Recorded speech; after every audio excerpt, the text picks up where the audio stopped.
अस्सलाम वालेकुम दोस्तों, एक बार फिर से खुशामदीद है आप सभी का अपने चैनल HR4U में नए और लेटेस्ट वीडियो के साथ। तो आज फिर हम आपके लिए लेके आए क्लास 10th का उर्दू। आप लोग चैनल पर नए तो चैनल को सब्सक्राइब ज़रूर कर लेंगे और वीडियो को शेयर ज़्यादा कर देंगे। और आपके एग्ज़ाम का टाइम बहुत कम है, इसलिए धड़ाधड़ तैयारी करेंगे। और मैं भी अब आपका ऑब्जेक्टिव क्लियर करने की कोशिश में हूँ, हर सब्जेक्ट के ऑब्जेक्टिव में क्लियर करने जा रहा हूँ। तो इस चैप्टर में हम पढ़ेंगे 2 चैप्टर, यानी एक चैप्टर में एक ही मुसन्निफ है नदा फाजली, इन्होंने छोटी छोटे 2 चैप्टर को लिखा है। तो मैंने एक ही में कंबाइन कर दिया आपको, ताकि आपका ऑब्जेक्ट मतलब अलग से पढ़ना ना पड़े, 5 मिनट लगेगा इसमें, तो इसलिए मैंने कंबाइन कर दिया है। तो चैप्टर नंबर 20 और 21 हम पढ़ेंगे, जो कि नज्म का हिस्सा है। तो नदा फाजली साहब ने लिखा है, पहले चैप्टर का नाम है बिजली का खंबा। आप जानते हैं बिजली का खंबा जो होता है इलेक्ट्रिक, जहाँ से लाइट मिलता है, और दूसरा है नज़म। बहुत आसान थी पहले। तो इन दोनों नज़मों को पढ़ने से पहले हम नज़म निगार यानी नदा फजली की हालात ज़िंदगी के बारे में पढ़ लेंगे कि उनकी ज़िंदगी से जो खास ऑब्जेक्टिव पूछा जाता है वो ऑब्जेक्टिव आपको आना चाहिए। तो पहले हम उसके हालात ज़िंदगी के बारे में उनके जान लेते हैं, फिर हम आपको नज़म बहुत आसान थी पहले और बिजली का खंबा दोनों के बारे में पढ़ाते हैं। ठीक है, देखिए सबसे पहले हम नदा फाजली की हालात ज़िंदगी जान लेते हैं। ठीक है, नदा फाजली की पैदाइश ग्वालियर में हुआ, और कब हुआ ये नहीं दिया हुआ। ठीक है, तो इनकी पैदाइश कहाँ हुई थी? ग्वालियर में हुई थी।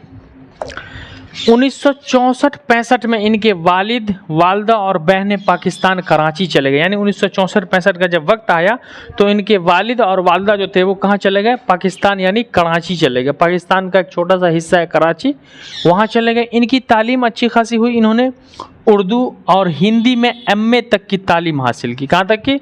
उर्दू सब्जेक्ट और हिंदी सब्जेक्ट में, दोनों में, उर्दू हिंदी में MA यानी मास्टर ऑफ आर्ट्स की डिग्री हासिल कर ली। और इन्होंने गज़ल और नज़म के अलावा, यानी इन्होंने गज़ल तो लिखी ही, नज़म भी लिखी, लेकिन इसके अलावा जो है वो दोहे भी लिखे हैं। दोहे समझते हैं ना, मैं आगे पढ़ाने जा रहा हूँ, दोहे उसमें है। तो गज़ल लिखा, नज़म लिखा और दोहा भी इन्होंने लिखा। इनके शेरी मजमूए हैं कुछ, यानी इन्होंने जितने शेर लिखे उन सारे शेरों का निचोड़ निकाल के एक किताब की शक्ल में पेश किया, तो उसको हम मजमुआ कहते हैं। ठीक है, तो शेरी मजमूए का नाम क्या है इनके? कि लफ्ज़ों का पुल। पहला हो गया इनका, क्या हो गया? लफ्ज़ों का पुल, शेरी मजमूए का नाम। दूसरा हो गया आपका मोरनाच, आँख और ख्वाब के दरमियान, यानी क्या क्या? आँख और ख्वाब के दरमियान, खोया हुआ सा कुछ, शहर मेरे साथ चल, जिंदगी की तड़प। ये सब इनके शेरी मजमूए हो गए। तो आपको याद रखना होगा, ऑब्जेक्टिव में पूछेगा कि नदा फाजली के 2 या 3 या जो भी शेरी मजमूए बताएं। तो पहला हो गया लफ्ज़ों का पुल, मोरनाच, आँख और ख्वाब के दरमियान, खोया हुआ सा कुछ, शहर मेरे साथ चल और ज़िंदगी की तड़प। ये इनके शेरी मजमूए होगा। याद रखिएगा, आप लोग भूलना नहीं है ऑब्जेक्टिव, क्योंकि ऑब्जेक्टिव पूछता है और ऑब्जेक्टिव ही गलत हो जाएगा तो फिर कैसे चलेगा? ठीक है, तो ऑब्जेक्टिव गलत नहीं होना चाहिए। ठीक है, हाँ, उसके बाद है ये इनको हाँ, आगे कह रहे हैं कि इनकी तसनीफ़, यानी इन्होंने तसनीफ़ लिखी, किताबें भी लिखी, और भी इनकी तसनीफ़ें क्या थी? मुलाकातें, यानी जो तनकीदी किताब थी। तनकीदी का लफ्ज़ी माने मैं बता चुका हूँ, किसी की ज़िंदगी के बारे में सही और गलत का फ़र्क वाज़े करने को हम क्या कहते हैं? तनकीदी कहते हैं। तो इन्होंने तनकीदी लिखे। दीवारों के बाहर जो इनकी एक नावल का नाम है, फिर दूसरा नावल है दीवारों के बीच। दीवारों के बीच वो भी एक नावल है इनका। फिर चेहरे, खाका है, चेहरे जो है इनका खाका है। दुनिया मेरे आगे, खाका वगैरह, दुनिया मेरे आगे जो है वो भी एक खाका है वगैरह। यानी तो इन्होंने इनकी तसनीफ़ क्या क्या है? नदा फाजली की 2 तसनीफ़ों के नाम बताएं। मुलाकातें जो कि तनकीद है, दीवारों के बाहर नावल है, दीवारों के बीच नावल है, चेहरे खाका है, और दुनिया मेरे आगे चल ये भी खाका वगैरह और भी हैं, जो कि आपके निसाब में, आपके किताब में जो है वो कम दिया गया। ठीक है, आगे फिर इन्होंने अपने मुल्क का गैर मुल्कों में जाकर के बहुत परचम बुलंद किया, जैसे USA, United state of America, UAE, Germany, Bangladesh, Pakistan, England और मॉरिशस वगैरह। यानी अलग अलग मुल्कों में गए और अलग अलग मुल्कों में अपने मुल्क का, हिंदुस्तान मुल्क का जो है वो नाम बुलंद किया, ऊंचा किया। इनको अवार्ड्स भी मिले। अवार्ड जो आप समझते हैं कोई भी अच्छा काम करता है तो उसको अवार्ड मिलता है, तो इनको अवार्ड भी मिला। पहला साहित्य अकादमी अवार्ड मिला, नादा फाजली को साहित्य अकादमी अवार्ड मिला, फिर शेखर सम्मान अवार्ड मिला, फिर गालिब अवार्ड मिला और खुशरू अवार्ड वगैरह वगैरह। तो उनको याद रखना है आपको कि कौन कौन सा अवार्ड मिला।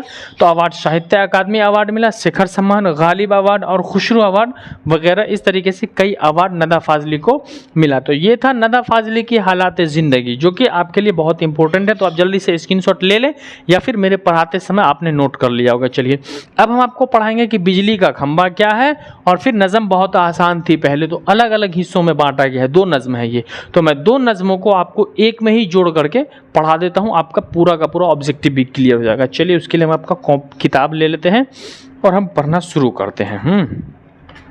चलिए पहला आपका बिजली का खंभा है, ये देखिए पेज नंबर आपका 141 है, 141 जो हो जाता है आपका बिजली का खंभा। तो सबसे पहले हम जानते हैं कि बिजली का खंभा कहते हैं किसे। देखिए जहाँ से इलेक्ट्रिक मिलता है हमें वो बिजली का खंभा। और शायर ने नदा फाजली ने जो नज़म लिखे बिजली का खंभा, वो क्यों लिखे?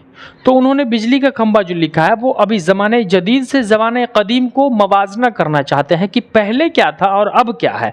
अब के बनिस्बत ज़िंदगी पहले अच्छी थी या पहले के बनिस्बत ज़िंदगी अब अच्छी है, इस नज़्म में ज़िंदगी का मुकाबला कर रहे हैं और ज़िंदगी को जीने का एक तरीका बता रहे हैं। देखिए पहले कह रहे हैं कि कई साल गुजरे इसी रह गुजर पर, यानी कई साल गुजर चुके इसी रह गुजर पर। इसी रह माने रास्ता, गुजरने वाला रास्ता, इसी रास्ते पर किसी पेड़ की ठंडी छांव तले में, यानी कह रहे हैं कि किसी पेड़ की ठंडी छांव तले में अंधेरे में गुमसुम सा बैठा हुआ था। अंधेरे में मैं कई साल गुजरा कि इसी रह गुजर पर एक पेड़ की छांव, ठंडी छांव के नीचे अंधेरे में गुमसुम सा बैठा रहता था मैं। कई अजनबी राहगीरों ने मुझको, जितने भी अजनबी राहगीर यानी रास्ते पर चलने वाले लोग थे, मुझको मेरा नाम ले ले के आवाज़ दी थी। जब रास्ते पर चलने वाले होते, मैं वहाँ था, मैं कमरे में था, वहाँ पर था, तो लोग मुझे आवाज़ देते। कई राहगीरों ने मेरा नाम ले ले के मुझको आवाज़ दी थी। फिजाओं में हलचल सी होने लगी थी, मगर दोस्त, अब कह रहा है कि मेरे कुछ राहगीर मेरा नाम ले लेकर मुझे आवाज़ देते थे, और जब मुझे आवाज़ देते थे तो फिज़ाओं में हलचल सी होने लगती। जो फिज़ा यानी मौसमों में एक हलचल सी होने लगती थी। अब कह रहे हैं मगर ए दोस्त, ये बात है उन दिनों की। अब क्या है उन दिनों की? उस ज़माने की बात कह जा रहा ना कि अभी की। यहाँ कोई बिजली का खंबा नहीं था। अब ये बात जो कह रहे हैं कि मैं पेड़ के पास बैठा हुआ था और राहगीरों ने मुझसे मेरा नाम ले लेके पुकारा था, ये बात किन दिनों की? उन दिनों की जब ये इलेक्ट्रिक नहीं था, बिजली का खंबा नहीं था, हर खंबे पर इलेक्ट्रिक बल्ब नहीं जल रहा था, मगर चांद का नूर मैला नहीं था। लेकिन बिजली का खंबा भले ही उस वक्त में नहीं था, लेकिन चांद की रोशनी से पूरा समा रोशनास रहता था। चांद ने कभी अंधेरा नहीं दिया। बिजली भले नहीं थी, आज के लोग बिजली की रोशनी में रहते हैं, लेकिन पहले चांद की रोशनी हुआ कर। तो इसमें क्या कहा गया कि कई साल गुजरे, यानी कई साल गुजर चुके हैं, लेकिन इसी रास्ते पर किसी पेड़ की ठंडी छांव के नीचे मैं अंधेरे में गुमसुम सा बैठा रहता था, और जब कोई अजनबी इधर से गुजरते थे तो मेरा नाम ले लेके मुझे आवाज़ देते थे, मुझे पुकारते थे, और जब मुझे पुकारते थे तो हवाओं में, फिज़ाओं में हलचल सी, मौसमों में हलचल सी मच जाती थी। लेकिन ये बात अभी की नहीं है, ये बात उन दिनों की है कि जब कोई बिजली का खंभा कहीं नहीं था, बिजली का खंभा कहीं मौजूद नहीं था, मगर चांद का नूर मैला नहीं था। बिजली की रोशनी नहीं हुआ करती थी, लेकिन चांद की रोशनी हुआ करती थी। चांद की रोशनी में जो है हम लोग अपनी ज़िंदगी को गुजारते थे। तो इसमें बिजली के खंभे में बताया जा रहा है कि बिजली के खंभे, बिजली से और अभी दोनों में फ़र्क क्या है। उस ज़माने में भी लोग खुशहाल रहा करते थे, आज के बनिस्बत कहीं ज़्यादा खुशहाल रहा करते थे, लेकिन आज लोग खुश नहीं हैं। तो इसमें बताया गया कि बिजली के खंभे होने से और न होने की जो चीज़ें थी उसमें फ़र्क बताया गया। तो ये बिजली का खंभा था, आपका हो चुका है कंप्लीट। कोई प्रॉब्लम होगा तो आप कमेंट में हमें बताएंगे। अब दूसरा आपका नज़म इसी में है। नज़म बहुत आसान थी पहले, ये सच में है। ज़िंदगी भी पहले बहुत आसान थी और ज़िंदगी में हर चीज़ों को हासिल करना भी पहले बहुत आसान था, नज़म ही नहीं। लेकिन अब नज़म मुश्किल हो गया है, ज़िंदगी को सही से जीना मुश्किल हो गया है। अब ज़िंदगी को गुजारना उतना आसान नहीं रहा जितना पहले हुआ करता था। पहले ऑफलाइन ज़िंदगी हुआ करती थी, खुशहाल ज़िंदगी हुआ करती, लेकिन अब बहुत मुश्किल और मुसीबत आ गई। तो नज़म बहुत आसान थी पहले में कहा है कि नज़म बहुत आसान थी पहले, घर के आगे। अब देखिए कितने हिसाब से सिस्टम से सजाया गया है कि नज़म बहुत आसान थी पहले। कब? पहले। अब घर के आगे पीपल की शाखों से उछलकर आते जाते बच्चों के बस्तों से निकलकर। अब क्या था? इतनी आसान थी कि घर के आगे पीपल का एक शाख था, पीपल का पेड़ था, उसकी शाखों से उछल के और आते जाते जितने बच्चे स्कूल के थे बच्चों के बस्तों से निकलकर रंग बिरंगी चिड़ियों की चहकारियों में ढलकर, और फिर बस्तों से चलकर आते और रंग बिरंगी चिड़ियों की चहकारियों में, चिड़ियों की आवाज़ों में अपने आप को ढाल लेती और जब मेरे घर में आती थी। और इस तरीके से जब मेरी खिड़की से मेरे घर में आती थी, मेरे कलम से जल्दी जल्दी, जब मेरे घर में आती तो मेरे कलम से जल्दी जल्दी खुद को पूरा लिख जाती थी। जब मेरे घर में आती थी तो क्या खुद को जल्दी जल्दी से पूरा लिख जाती थी। अब सब मंजर बदल चुका है, यानी मंजर नज़ारे, अब सारे हालात बदल चुके हैं। तो पहले क्या था कि नज़म इतनी आसान थी कि मेरे घर के आगे पीपल के पेड़ से उछल करके बच्चे के बस्तों पर आती और फिर अपना रंग, अपनी हैयत बदल करके फिर उसको चिड़ियों की चहकारियों में ढाल करके, और जब कभी मेरे घर आती, मेरे टेबल पर आती तो खुद को जल्दी जल्दी पूरा लिख जाती थी। लेकिन अब सारा मंजर बदल चुका है, अब नज़मों का मंजर बदल चुका है। छोटे छोटे चौराहों से चौड़े रास्ते निकल चुके हैं। जहाँ पहले छोटे छोटे चौराहे हुआ करते थे, छोटी छोटी गलियां हुआ करती थी, अब तो वहाँ चौड़े चौड़े रास्ते निकल चुके हैं। बड़े बड़े बाजार, पुराने गली मोहल्ले निकल चुके हैं, अब बड़ा बड़ा बाजार बन चुका है। पुराने गली मोहल्ले निकल चुके हैं, बड़ा बड़ा बाजार हो चुका है, पुराना गली मोहल्ला एक बड़ा कुंबा बनता जा रहा है। नज़म से मुझ तक अब मीलों लंबी दूरी है। पहले यूं पैर के नीचे से चटक के आती, मेरे कलमों से लिख जाती, चली जाती, लेकिन अब मीलों की दूरी हो गई है, क्योंकि जो गलियां हुआ करती थी वो चौराहे, वो बड़ी बड़ी गलियां और बाजार बन चुका है। अब पुराने गली मोहल्ले सब खत्म हो चुके हैं और अब मुझ में और नज़मों में काफ़ी लंबी दूरी हो। और कह रहे हैं इन मीलों लंबी दूरी में कहीं अचानक बम फटते हैं, कोख में माओं के सोते बच्चे कटते हैं।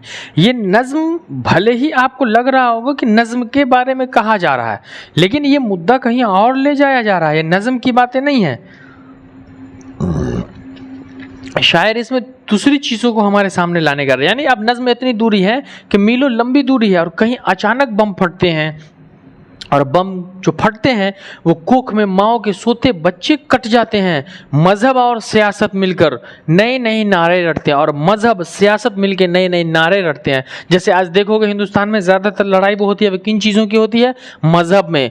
एक वाहिद एक ऐसा मुल्क है हिंदुस्तान जहाँ मज़हब की लड़ाई होती है, बाकी किसी कंट्री में मज़हब की लड़ाई नहीं होती। भाई कह रहे हैं कि मज़हब और सियासत मिलकर नए नए नारे रटते हैं। बहुत से शहरों, बहुत से मुल्कों से अब होकर नज़म जब मेरे घर आती है। अब इस तरीके से जहाँ बम फटती है और सियासत मिल करके, मज़हब और सियासत मिल करके नए नए नारे रटते हैं, और इस तरीके से बहुत सारे शहरों से होकर, जब मुल्कों से होकर के नज़म जब मेरे घर आती है, इतनी ज़्यादा थक जाती है। और इस तरीके से रास्ता तय करके जब नज़म मेरे घर आती है, इतनी ज़्यादा थक जाती है, मेरे लिखने की टेबल पर खाली कागज़ को खाली ही छोड़कर रुखसत हो जाती है। और इतना थक के आती है, जैसे मैं अभी थका हूँ, क्लास ले पा रहा हूँ, थोड़ा प्रॉब्लम हो रहा है, तो इस तरीके से थकी नज़म आती है और मेरे टेबल पर कागज़ को खाली छोड़ के ही चली जाती है।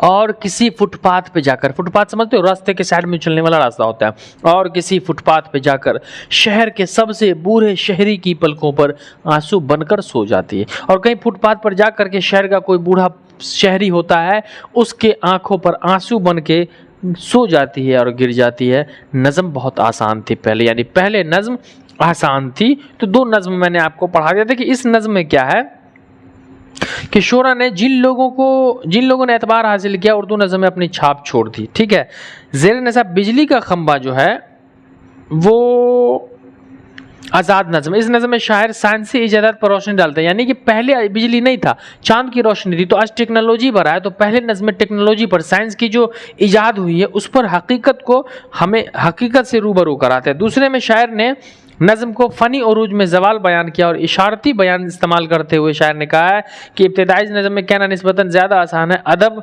अपने अहद का आयनादार होता है और शायरी अदब के इस आफाकी उसूल में अछूती नहीं, इसलिए बदलते हुए सियासी हालात में मजहबी शिद्दत पसंदी में नज़म आहंग को रफ्ता रफ्ता बदल दिया गया है। पहले के बनिस्बत आज नज़म का सिस्टम लिखने का तौर तरीका भी बदल चुका है। कुछ ऑब्जेक्टिव सवाल है,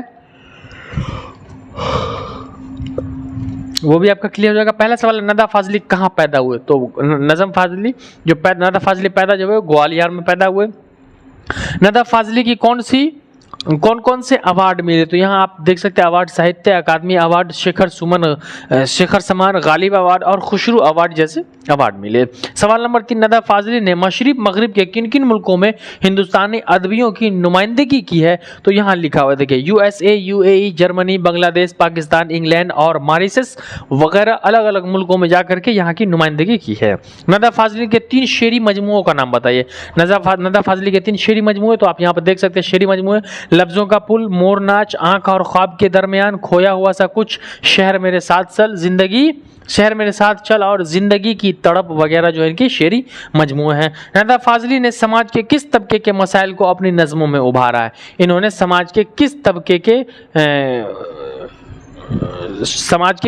के मसाइल को, तो साइंसी मसाइल को और तहजीबी मसाइल को, दोनों चीज़ों को जो है ना उन्होंने उभार करके सामने लाने की कोशिश की है। मुख्तसर सवाल 2 नंबर में नदा फाजली के शायरी के बारे में 5 जुमला लिखिए। देखिए इनकी शायरी के बारे में लिखना है, तो नदा फाजली ने जो शायरी लिखी है उसमें क्या क्या खूबी बयान की उसके बारे में। नज़म बिजली का खंबा का खुलासा, बिजली का खंबा क्या है खुलासा लिख दिया, आप बता सकते हैं। बस और कोई सवाल ज़्यादा नहीं है। तो मुझे पूरा यकीन है कि आपका उर्दू का ये चैप्टर नंबर 20 और 21 दोनों कंप्लीट हो चुका होगा। अगर आपको इसमें कहीं पर कोई प्रॉब्लम है तो आप कमेंट सेक्शन में बता सकते हैं। और अब आपका बहुत जल्द ऑब्जेक्टिव शुरू होने वाला है, तो जितने बच्चे अब तक लास्ट तक टिके हुए हैं वो वीडियो को तुरंत शेयर कर देंगे, अच्छा लगा तो लाइक कर लेंगे, कमेंट ज़रूर कर देंगे सर मैंने लास्ट तक देखा है। मोस्टली बच्चे लास्ट तक नहीं देखते हैं, ठीक है। तो वीडियो को ज़्यादा से शेयर कर दीजिए और दीजिए अपने हसन सर को इजाज़त। मिलते हैं अगले क्लास में इसी हंसी खुशी और मस्ती के साथ। तब तक के लिए जय हिंद, वंदे मातरम।